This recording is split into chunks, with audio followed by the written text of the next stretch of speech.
DJ Chacha, I have to ask you straight out. Hindi ko na papatagalin to. Habain. Habain, patagalin. What is one thing, I'm sure sa inyong dalawa, baka ikaw yung naglilinis ng bahay. Mas Definitely. naglilinis ng bahay, no? Oo. Yes. Was there something na at time na may nahanap ka na parang napatanong ka kay Mike na, ano to? Ba't may ganito ka dito? Wala pa Maybe naman habang so naglilinis ka ng far. storage, did you find anything in his car at one point in time na napatanong ka, ano to? Saan galing to? Because some girls, no, before you answer, some girls, kahit strand ng buhok, alam nila, papasok ka sa passenger seat, alam nila na yung strand ng buhok, hindi sa kanila. Siguro kung blondina ka, tapos may black hair doon, medyo mapapaisip ka talaga. At lalo kung wala sinasabi sa'yo yung partner mo na may nakikisabay sa kanya. Correct. Okay, hindi ko sasabing OA kasi depende talaga yan doon sa pinagdaanan ng relasyon nyo. May mga taong ganun ka OA. Okay. Pero meron din naman na hindi masyadong mabusisi. What was ikaw, wala ka pang encounter na gano'n, na may nahanap ka, na napatanong ka. There was one friend I had a long time ago na yung partner niya started questioning him kasi daw, pagkapasok, nung kinabit yung seatbelt, no, ni girlie, inamoy yung seatbelt. Ano ba? Inamoy ang Umabot seatbelt. na sa amoy ng seatbelt. Ano, maasim? Have you ever sniffed No. a seatbelt? No? Never. May amoy pabango daw na hindi sa kanya. Okay. Siguro, I'm not gonna say na, na OA yan. Kasi sometimes din kasi kung kotse ng asawa mo or ng jowa mo, tapos may naamoy ka nakakaiba. At alam mong hindi sa'yo pabango, mapapatanong ka eh. Kaya siguro umabot dun sa pag-amoy ng seatbelt. Kasi minsan naiiwan yung amoy sa loob ng kotse. Alam mo yun? Oo. So parang yun naman pag mapapasniff ka and then aabot ka dun sa pag-amoy ng seatbelt. Pero yung May sa mga akin, tao kasi, may mga taong OA magpabango eh. Aminin natin, Yes, diba? Yung parang true. nasa Makati pa lang, nandito ka sa Quezon City, amoy mo. amoy na amoy mo. Oo, Are you like diba? that? Hindi, ako hindi. I'm Hindi not rin also ako. not like that. Meron akong I like cologne, I like perfume, but I have a threshold for it. Ayoko Hindi rin masyado. sobrang tapang True, na pabango. same. Mas And- light lang yung amoy na gusto ko. Same tayo. And meron ding pabango, I'm sorry pero may mga pabango nakakatita. Yes. Meron din Diba, naman yung mga parang- pabango na nakakatito. Tsaka Pero amoy ngayon, tito. mas amoy katingko tayo. Di ba? Ay, yun tayo. May amoy tita, Nandun na may amoy tayo. tito, may amoy May Ayun. amoy katingko. Ikaw Katingko. talaga. Ayun Akala mo kung naman. ano na naman narinig mo. Pero yung question mo dun kanina, kung meron ako ever nakita sa kotse niya na medyo kotse, unusual. bag, or something. There was one time, magjowa pa lang kami noon. Ay, hindi pala magjowa. Mag-asawa na kami. Tapos Okay. sometimes, ginagamit ko yung kotse niya. And then, nakita ko doon yung wedding ring namin. Oh! Okay, na nakatanggal. Nandun sa loob ng kotse niya. Doon sa Saan lagayan banda? ng mga... Can you give us a better visual of saan eksakto sa kotse? Sa may gitna Nandun ba sa yun? mga lagayan ng inumin. Doon Okay. sa harap. Yeah. Okay. Sa cup holder. And then, alam mo ba, Sam, what's weirder is, nawala na yung wedding ring niya na yan. And then, just Okay. 2 months ago, binenta niya yung old car. Pumunta sa amin yung pinagbentahan, nakita yung wedding ring niya. Sobrang tagal nang nawawala niyan. Kasi ang hilig ni Mike na tinatanggal yung wedding ring niya. Why? Oh, sorry I have to comment before you continue the story. Why are guys like that? May ganun Kasi- akong habit. May ganun ka rin? Ginaganon ko yan. lagi. Ginaganon niya, tapos minsan makakalimutan na niya, na natanggal na niya, nalagay niya somewhere. So, I have an advice sa mga bagong kasal. Bumili kayo ng mock na wedding rings na parang susuotin nyo pareho para kung mawala okay lang. Then tabi nyo yung totoong wedding rings ninyo. Yung mga naka-engrave. Kasi of course, like mine. Yes. I'm not Yung sure if you have talagang the video ginamit right nyo now. during the wedding. Oo. Sa amin, naka-engrave, no? So, May the naka-engrave Essa's na name pangalan ni Essa. And the date of our wedding. That's a good idea. I also know friends who do that. Slick Rick does that. Actually, Yes. yung ring nila, yung yung nagme-measure na ng tulog, activities, ganyan. Really? Yeah. There are new rings. Actually, we just got one from Emwell. Now, you put it on. Of course, you have your Garmin or your Apple Watch or Samsung, whatever brand you use to measure your fitness, your fitness watch. But now, it comes in the form of a ring. Oo, narinig ko nga yan. And it measures everything. Kasi minsan hassle matulog na may watch eh. Diba? And lahat hassle tayo din parang matulog si ng may Chacha. ring. Wow. Naka-Rolex habang tulog. Ewan ko sa'yo, wala nga akong kaala-alahas. Yung naka-Rolex habang tulog, mga Chacha moves, diba? Tigilan mo ko. Pero yun nga, may ganong habit kasi yung mga lalaki. So, hindi ako, nung nakita ko yung singsing niya na nakatanggal sa kotse niya, kinuha ko lang. Tapos parang pag uwi ko ng bahay, sabi ko, asan yung wedding ring mo? Pero di ko sinasabi na nasa akin. Ganyan kayo. Alam mo yun? Kayo. Alam mo yung gusto ko siyang pakabahin na nawawala kahit nasa akin. Because sometimes he always do that. He sometimes do that na parang pag nawawala yung phone ko, itatago niya muna bago niya bigay sa akin. So, nung time na yun, magpanik ka, hanggat mapanik, sumigaw ka na, bad trip ka na sa kanya ilalabas. Check. So, ito na yung pagkakataon ko makabawi. Nakita ko yung Okay. wedding ring niya before. This was 2 years ago. Tapos, kakakasal lang namin, isipin mo, mawawala niya agad, ganung level. Tinago ko muna. Tapos pag uwi ko ng bahay, sabi ko sa kanya, nasan yung wedding ring mo? Hindi ko nakikita ang suot mo Alam mo, sinungaling talaga. May lahi talagang sinungaling ang mga lalaki. Hindi lahat ng lalaki sinungaling. Wow! May mga kilala ko, pwede ko i-mention. May 5 pangalan. Sige, mention. Sa next episode na lang. Sige. Yan. Oh. So, alam ko na nandun sa kotse, alam mo sabi, hindi, nandyan lang sa kwarto. Tinabi ko muna. Kasi alam mo naman, pag naliligo ako, ayokong binabasa yun okay. Nasaan? Saan sa kwarto? Bakit? Bakit mo hinahanap? Sabi niya ganun.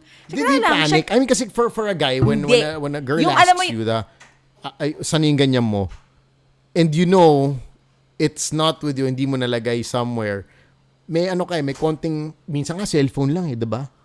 Naiwan mo cellphone mo. May kilala ako naiwan cellphone sa bahay. Nasa Tagaytay na kami. Binalikan pa. Ganon yung mga parang may tinatago talaga Ay, sorry. Hindi ko Baka masasabi. sobrang sipag lang. Baka sobrang sipag lang. Baka hindi maka-reply. Oo, may mga kailangan replyan sa trabaho. Pero hindi siya nagpanic, pero yung itsura niya yung nagulat na hinahanap ko. Kasi hindi naman ako naghahanap Tsaka hindi rin sa akin issue kung hindi niya nasusuot. Kasi I know him na talagang nagtatanggal siya. Especially pag naliligo siya or nagbabanyo siya. Or sometimes pag natutulog. Or nagja-gym. Ako, I take it out. Although I hate it pag marami babae sa gym, no? Hindi ako ayoko nag-gym. Umuwi ako, no? So, tinatanggal ko. Para kaya pala nakabantay na si Esa ngayon sa gym. Hindi. Yung pala dahilan nun. Pareho kami. We take, kasi hassle diba? It scratches up the ring if you do weights and whatnot. Nakaka-scratch talaga ng ring, no? Tsaka mas mahirap mag-weights pagka meron. Right? So, bumibigat yung buhat ko pag wala akong ring Wow. Hindi gagawin. Joke lang yan. Iba rin Anyway, talaga. so yung ring, ito na. going back Sinabi to mo the sa kanya, story. nasa yung ring mo. Nagulat. Sabi niya, nandiyan lang sa kwarto. Nagtataka siya, bakit ko hinahanap? Ba't mo hinahanap? Sabi ko, hindi, wala lang. Gusto ko lang malaman. Hindi nga, nasan nga? Alam mo yung gusto ko umamin, nasabihin sa akin na, hindi ko na alam kung nasan. Because I know, pag nalapag niya yung somewhere, habit niyo itong mga lalaki, pag nalapag niyo somewhere, hindi niyo na alam na nandun siya. I have to admit, diba? Especially if I'm super tired. No, okay, ganito lang yan. Mga lalaki, number 1, either, okay, sad to say, lasing, no? Lalapag mo lang kung saan yung gamit. Number 2, super pagod, diba? You place it somewhere, and then you forget. I remember this used to happen to me before. Susi ng kotse. Yes. No? Susi ng motor, especially motor. There was one key I lost na hindi ko mahanap for like 2 weeks. So, syempre, irita na rin ako. Yes. Yung pala nahulog sa loob ng yung helmet ko. Oh, see? Meron pa isang time nahulog sa loob ng boots ko ng motor. So, parang talaga nowhere to be found. Hindi mo naman tataktak yung boots mo and assume that it's there, diba? You look in all the cabinets, drawers, hanggang sa uminit na yung ulo mo, hindi mo mahanap. Especially ang hate ko yung pag kailangan mo na gamitin sa sasakyan, tapos di mo hanap yung susi. And sometimes it's always like that. Yung paggagamitin na natin, doon nawawala. Oo. Oh, diba? Exactly. Bakit ka nagtatanong sa mga ganyan? Ano bang meron? Hindi, kasi meron an interesting story came to us, no? About actually I'm gonna get to it, no? I want your take on this matter kasi ang dami angles na pwedeng pag-usapan dito, no? I'm gonna get right to the story here and let me know what you think. We have something or a letter coming in from Chris, no, who's been a big Lecheng Pag-ibig To fanatic, and thank you so much for listening to our show. According to Chris, sabi niya, "Hi LPT fam or Leche Nation. I've been a fan of the podcast for the past 3 years. You can call me Chris, and may gusto sana akong i-consult sa inyo. I have been married for 5 years and everything has been going good so far. Happy kami ni hubby. No kids, but we're trying. Anyway, recently I was cleaning our storage area sa condo when I saw one of my husband's old backpack. So, bago ko itabi, kasi I was moving things to the other storage, binuksan ko. Baka sakali may naiwan or whatnot, which I think happens. Minsan, bago akong palaba, diba, check mo na yung bulsa. Diba, baka may Kung cashier. may pera. Oo, True. yun, diba, baka may cheque dyan or credit card. So, anyway, I was cleaning out the backpack. And to my surprise, Yan na. in one of the outer pockets na may secret pocket inside, Ba? I found a condom. Nasa secret pocket. Naku po. Tas, gamit o hindi? Eto na. Teka lang ah. Wait lang. Pa-joke lang sana yung tanong na yun. Don't tell me gamit yan. Nakakaloka. Oh. Na-shock ako. I could not believe it that I found a condom. The condom was unused. Ah, okay. Sorry. Okay. Okay. Pero nakatanggal sa wrapper. May bawas? Ganon? Kasi di ba alam mo kung ilang pakete. Pag Hindi, nasa parang box yan, di ba? Oo. Nakaslit. Pero hindi gamit. Parang... May konting tear. yes, yun, ganon. Na-tear. Oo. Oo, na-tear. Tama ka dyan. Na-tear yung kanto. Okay. Pero hindi na-tear yung buo. Kumbaga, hindi mo mahihila daw yung condom. Kumbaga nasa loob pa yung condom. Parang munti kang gamitin, pero hindi Yung ginamit. mismo. Something Parang, like that. Okay. Imagine natin ketchup. Na ganun mo na yung ketchup. Tapos decide ka, ay, teka, ayoko na pala ng ketchup. Grabe yung comparison mo. Kasi Ketchup talaga. Ay sinislit mo mayonnaise. Ketchup talaga. Okay, sige, tuloy. Sinislit mo yung ano, diba? Okay. Okay. Anyway, unused yung condom, pero yun nga, may punit sa corner. Super init ng ulo ko. And, eto na, when he got home from the office, diretso ko siyang kinonfront. Hindi niya na lang sasabihin niya. He just told me that it was probably his friends na naiwan from a trip from a long, long time ago, as in college days pa. Huh? As you can tell, kahit nga yung backpack na yun, talagang gamit niya nung college pa. Ah, okay. Honestly, Sam and Chacha, I don't know if I'm gonna take his explanation. I also do not know what to say or what to do. Should I just believe him, or do you think something is going on? Thank you for listening. Chris. Alam mo, it really depends on the situation. Kasi di ba, Sam YG yung ganda asawa nito. mo. Tapos Ah, meron siya wala mga... yan. Hindi, kunwari, Sam YG asawa mo, tapos meron mga kolokoy na tropa. Pwedeng napagtripan eh. Alam Yes. mo, kung yun yung... And guys do that. Yes, kung yun yung ginamit na ano tawag dito? Na rason. Baka mas naniwala ako ng slight. Pero... Ang hirap Okay. kasi... Let me ask you questions muna. Then let me decipher this okay. situation. Okay. Question number 1. No? The condom was not used. Would it make it worse if it was used? Of course. I Pero, yes. Pero alam mo yung, it doesn't change the fact na mapapaisip ka pa rin. Gamit o hindi, pag nakakita ka ng condom sa bag ng partner mo, lalo pa alam mo hindi kayo nagko-condom, mapapaisip ka ng sobra. At slight kakabahan ka. Does the brand matter? Ayup ka sa... Nakalista na nga yung mga Apaka mo. tanong ko. I wanna ask you straight out. Does the brand Knowing Mike, wala matter? siyang paki sa brand. Char. Oh, shit. Hindi, sorry. Pero I mean, yun nga, kung sa relationship namin ng asawa ko, hindi naman nagko-condom yung asawa ko. So pag Yun nga. nakitaan ko ng condom yun, patay kang bata ka. Used or unused? Matinding confrontation to. Pero, I mean, kasi asawa ko, parang ang labo, parang no chance at all magloko. Yun yung nasa utak ko, hindi mahahanapan ng oras makapagloko. Hindi, Depends eto nga. talaga sa sitwasyon eh. Lalo kung alam mo na kung on the rocks kayo, tas makitaan mo ng ganun, mas Mas madaling rocky. mag-isip na baka may ginagawa. Pero kung di naman on the rocks yung relationship, possible na maniniwala ka, lalo kung alam mong barubal sa gamit yung asawa mo na hindi talaga pala check ng bag niya, pwedeng maniwala ka na baka college days pa nandun yung condom. It was a bag from his college days. That's confirmed, no? Kasi nga, Yes. it's a very old bag. So it's possible, because I'm not mistaken. I'm not sure if this already happened to me before. But hindi si Esa nakahanap. Ako mismo nakahanap. Na meron akong condom. How many years? This was throwback to ng mga, I don't know, probably 8 years ago, 10 Okay. years ago. Na may nahanap ako and I was like, shit. Okay, may naiwan ko pala dito. Oo. Meron nakakayang story actually, pero medyo mahaba-haba. Sige, pakinggan natin. Iksian mo ng konti. Okay. Sige, I'll compress this. Tapos balikan natin yung kay Chris mamaya. I was in India, no? On a trip. And I was with my tita, my mom's sister. I was in 4th year high school or probably 1st year college that time, no? And sa India, mura ang condom.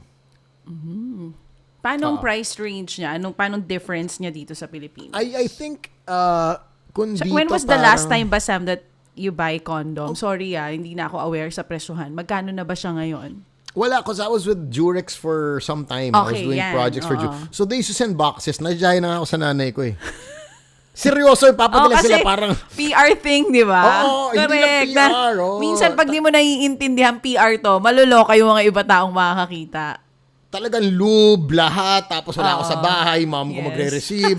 ang ganda I ng know. buhay. Oo. Life's good, no? Anyway, going back. So anyway, we were entering Taj Mahal. Okay. In India, going back to India, no? And sa mura ng condom sa India, I think it was like half the price or 1/3 the price of condoms in the Philippines, no? Tsaka ang daming variety. Alam mo yung mga guys nagko-collect kayo ng condom dati. Yung mga, hindi used mga, di ba, ibang Yung rapper dotted, na cute. may mga Oo, ganun yung mga pa. ganon, Oo. whatever. Glow in the dark, di ba? Yes. Di ba, XXL, kabayo level, mga ganon. Anyway, eto na. Hong Kong. Tingin ako ni Ramon Bautista. XXX ka ba yung level? Sorry. Ganon. Hanggang dotted lang tayo umabot tuloy. Okay, eto na. So, may bag inspection. Paano mapasok ko sa theme park or sa mall, di ba? Okay. So, my tita said, Sam, akin lang yung bag mo para hindi ka na, kasi medyo you look Hassle. like a foreigner. Give me the bag and just walk through. Para wala ka ng inspection. Kasi I'll talk to the guard in Hindi. So, eto na ako. I went through. And I totally forgot na doon ko nilagay lahat ng condoms because I bought that like 5 days ago. And there were like 20 condoms in my bag.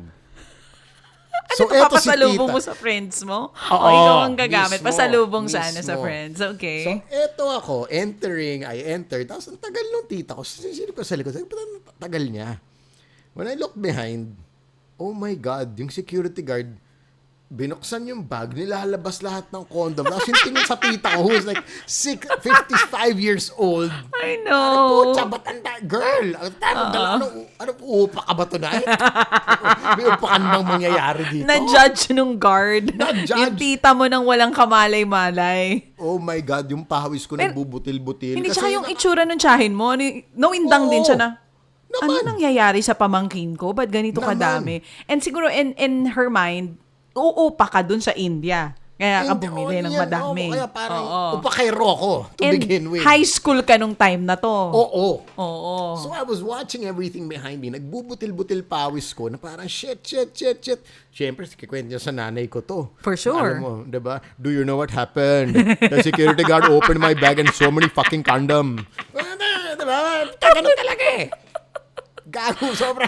Yung Pinagalitan stress ko. ka na nanay mo, hindi naman. Or Ay, nagtsahin nako. mo. Hindi naman. Kasi, syempre, pag boys will be boys. So, yung iba deadma eh. Napagalitan ka ba niyan? Hindi ako napagalitan, pero yung kahihiyan ko, Yeah, I know. sobra. As in, my face was red. Gusto mo lumubog sa ilalim ng lupa. Oo. Earth, swallow me now. Yes. Ganon level. My God. So, and these are all like, imagine, for your tito's 55, binuksan siya ng guard, tapos may 20 condoms, parang, wow, okay, diba? Why Anyway, me? going back. Parang nasa utak ng tita mo. Why me? Tsaka ano nangyayari? Why in this Diyos ko, moment? Diba? Oo. Alright. Okay. Going back to the situation of Chris here, does it matter that the corner was slightly torn? Should she be worried about that? It really depends on the relationship eh. Kapag maayos kayo, kahit gamit, hindi gamit, nakakita ka ng ganyan. Kahit na gamit? sinabi- Feeling ko pag gamit, ibang ballgame eh. Yung nakatali na. No, kasi hello, may mga siraulo talagang tropa yung mga asawa natin. Aminin natin. Oo May naman, mga ganun given. eh, 'di ba? So, it really depends on the situation that you're in. Kung maayos yung relationship, kaya gamit or hindi, or na-tear or hindi ka mag-iisip eh. Pero yun nga, pag on the rocks kayo, may problema tayo dyan. Pag may na-feel ka na before mo pa makita yung condom, doon tayo magkakaproblema. What if this is the one that leads you to feel something? Na Ay. wala kang clue, pero dahil sa incident na to, pucha, teka. Pwede rin ganun. Diba? Actually, pwede rin ganun. Lalo pa kami mga babae, pinanganak na may TH kami. Pwede. Bago kayo mag-TH, there's something that triggers the TH eh. Diba? Pwedeng ito yun. Yes, this could be the trigger na, okay, teka lang, masyado ba akong relax dito? Am I lax too much? I'm not, is there something I don't know? Kasi baka magaling siya magtago, pero ito yung ano niya, yung slip niya. Dito siya medyo nadulas. Pwede. Diba? It's an old bag, and it's a very old bag. College days siya pa nga ginagamit. Pwede rin yun. There, we can assume so many things. Na ginagawa siya ng friends niya. Pwede rin naman sa kanya talaga yun. I wouldn't discount that fact, but maybe it's true. maybe he had it from a long, long time ago. I'm not sure. Sana, Chris, na-share mo sa amin yung expiry date, no? Meron yan eh. Meron yan. Seryoso. Hindi ko alam. Saan nakikita? Sorry. Doon sa box? Or doon hindi. mismo sa Wait. kada pakete? Bago na ba yung itsura? Sorry, hindi na ako no, nakakita talaga. It's still a Hindi pack. nga ako marunong maglagay niyan dati. Oy. Okay, ngayon. Sa pack, usually naka-emboss siya sa corner. Hindi mo siya naka-print, but makikita mo pag tinapat mo sa ilaw. May expiry date ng mga condom. I think it's 10 years. 7. Oh. So, pag hindi pa expired, mas kabahan? Ganon? Oo, kasi kung Pag sobrang medyo tagal mas na nito. bago, no? Oo, kung sobrang tagal na nito. Kasi kung super tagal na nito, pwedeng yung itsura, dapat mukha na rin, medyo naalikobuhan na, yung hindi mukhang bago, dapat. Oo, tsaka makikita mo na, okay, matagal na talaga. If it's expired, that means it was there from a long, long time ago. Maybe during his college days. Maybe it would make sense. Diba? His alibi. We don't know if it's true, if it's not. I understand how this could be a very disturbing situation. It is. Very, very disturbing situation. As a matter of fact, baka hindi siya makatulog na maayos sa gabi. Pwede. Lalo nga kung Diba? di sila okay. Oh, or even if you're okay. Even if you're okay, maybe this will be na parang, puta, bakit may ganito ako? Bakit Tingin may mo si ganyan Esa, ka? ano magiging reaction niya pag ganun? I think kay Esa, ganun yung reaction niya. Talaga? Oo. Kahit na super okay kayo? Oo. Kasi it Really? might be the spark of something, but I think it will bother her for like maybe a few days, maybe a week. And siguro, magdedepende rin sa magiging reaksyon ng partner mo. Kasi you know your partner well. At alam mo pag nagsisinungaling yan at hindi. Tama, So, pwede dapat yun. isipin niya rin yung naging reaksyon ng partner niya during that time na tinanong niya. Kung nagalit Pero ako ba siya, kasi- parang kung kalmado lang siya, nagalit ba siya sa'yo? Kalmado, Na parang, nagalit, bakit ganyan?" nagulat, kinabahan. Oo. Kaya lang A sa akin lot of kasi, things. Oo. true, more than the expiration date or kung ano man yung reaction, mas magre-relationship check talaga ako eh. Diba? May chance ba na gawin niya yun? Parang mas yun yung tatakbo sa utak ko bago ako kabahan. Kasi kung di talaga kayo okay at nakakita ka ng condom, mawiwindang ang world mo. Oo naman. For As sure. in, it will For really sure. turn upside down. Pero if you guys are okay Okay naman, baka matawa pa ako. Hoy, ano to? Ba't ka may condom? Numero, napagtripang ka? Ano ba yan? Gagamitin mo ba yan? Pwede kasing ganun eh. Sometimes malay mo naman, sa'yo pala gustong gamitin, di lang masabi na gustong gumamit noon. Gusto i-try pala yun. Or sometimes, like for guys, talaga minsan, yun nga, kailangan ng, I remember yung, may na-injure akong kaibigan, yun yung ginawang pang lalagyan ng malamig na tubig. Oo. Hindi ko paniniwalaan yun. Maraming pwede nga. Bad trip yung explanation. reasoning na yun. Hindi. But it's so hard, no, Chris? In as much as me and Chacha wanna give an answer to this, napakahirap na Sitwasyon. tawag dito, na sitwasyon. Napakahirap din magbigay ng what we think could have happened, no? I have to agree with Chacha that you know your partner best, especially when it comes to a situation like this. Kayo makakasagot niyan, ikaw makaka-feel niyan. I guess yes, be on guard. If you're feeling uncomfortable about it, which you should, I think, no, be on guard, 'di ba? Medyo silip-silip ka na diyan, but don't let it be, hopefully, the end all. It's okay to get mad. I'm probably gonna get mad if I were you. There's nothing wrong with that, no? Oo, hindi kasi 'di ba parang as somebody What na the hell? Parang ano meron? Wala I guess for you and Mike also, ang tagal nyo na eh. Yeah. Pwede rin Diba? ganon. Oo. Imagine just 5 years pa lang kayo. Meron, alam mo, Hindi. pa. Isipin mo kung yung mga isang taon nga kayo eh. Di ba? Or hindi pa malala kayo nun. kasal. Correct. Pag boyfriend, Baka- ang lala nun. Yes. Diba? Yun nga iniisip ko eh. Mas malala ba yung reaksyon pag di kayo kasal or pag kasal na? I think mas malala pag hindi pa kayo kasal. Oh, kasi wala pa, hindi pa nasiselyuhan. Pero may mga naglolo ko rin kasi nakasal na. Di ba minsan nga Can kasi we mas mention dumarat. names? Ang pakahayop mo talaga. Lagi may example. Pero kasi di ba minsan, parang for me, baka mas kabahan yung iba pag kasal na. Kasi, at namatagal na. At on the rocks nga yung relationship. Kasi minsan, mas dumadating yung tukso pag matagal na kayo. Pag kasal na kayo, tapos paulit-ulit na yung routine nyo. I have to agree. Diba? Chris, it's a bit hard for us to, of course, hindi kami FBI, hindi kami SOCO dito, True. no? Para mag-investigate ng ganyan. But I guess you can do your own little research. Yun nga, like Chacha said, how was his reaction? Are there some things that you're How probably was the missing out on? relationship? Oo. Na would be able to answer. But yes, I'm gonna validate your init ng ulo. It's true. I'm definitely gonna validate that, and probably your doubts and why you're writing in this letter to begin with. If you're listening to the podcast, let us know how you would feel. How would you react? I believe may comment section. We have a Q&A already section sa podcast. Let us know how you would feel if you found a condom in your partner's bag. And unused, no? Iba yung used eh. Yung used, medyo ibang boxing yun. Pwede mo na pa DNA test yun eh. Grabe. Technically. Hindi, totoo yun. Pag used, pwede mo na pa. Ang taray. Nagkaroon pa tayo dito ng choose the best answer. Ang gagawin mo kapag nakakita ka ng condom na munti ka nang magamit sa bag ng asawa o jowa mo? Letter A, magagalit. Letter B, deadma. Letter C, magwawala. Or letter D, all of the above. Alin dun? Timer starts now. But thank you, Chris, for writing us very interesting episode on the podcast. And we hope to have more of these episodes. So you can subscribe to the podcast, click that follow button so you're going to be updated on all our latest episodes. But in the meantime, thank you for listening. My name is Sam YG. And this is Chacha. Keep your condom safe. Be Yun safe. na. Be good. Bye-bye. Bye-bye.